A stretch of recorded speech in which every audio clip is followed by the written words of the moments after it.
सगळ्यांचीच मनमानी झाली आहे या घरात. वाटलं होतं गुपचूप जाऊन त्या म्हातारीशी जरा बोलेन, पण होती स्वानंदी. पूर्वी ती म्हातारी गपचूप ऐकायची सगळं माझं.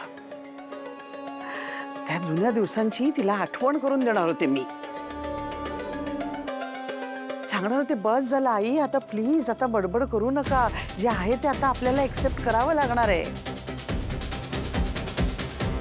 पण वय वाढताय ना तशी म्हातारीची हिंमत वाढायला लागते.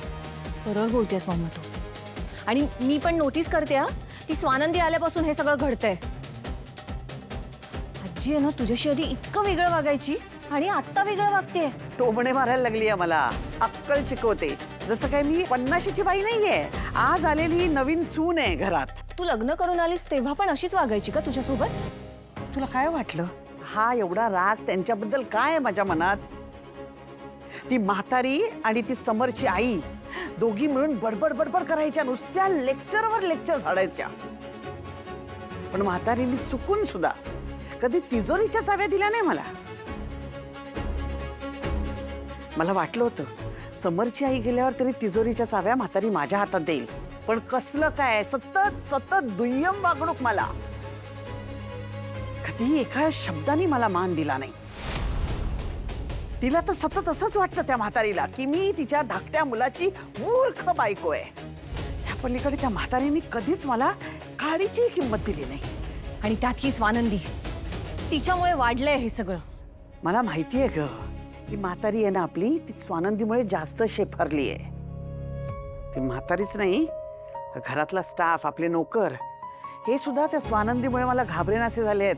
ती चिंगी आली होती तेव्हा नजर खाली ठेवून फिरायची, नजरेला नजर द्यायची नाही माझ्या.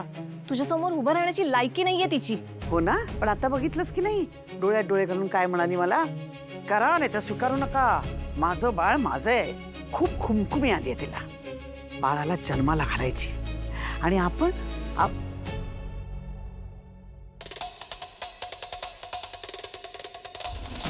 बघ. मॉम काय करतेस यार? इथे मोलकर्णी समोर हरायची वेळ आली आहे आणि आपण बसलोय मोबाईल घेऊन. काय रिलॅक्स काय? हा सगळा प्रॉब्लेम आहे ना तुझ्यामुळे सुरू झालाय. त्या मोलकर्णीला डोक्यावर चढवून ठेवलं नसतं ना तरी ही वेळ आली नसती आपल्याला.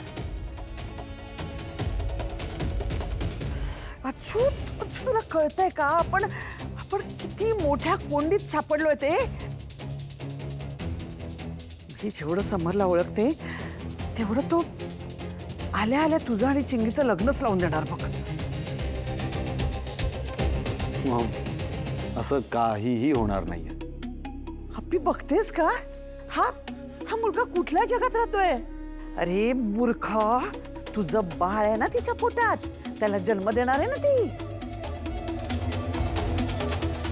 आपली पर्वा न करता, जगाची पर्वा न करता अंशुमन समोर सोडणार नाहीये तुला.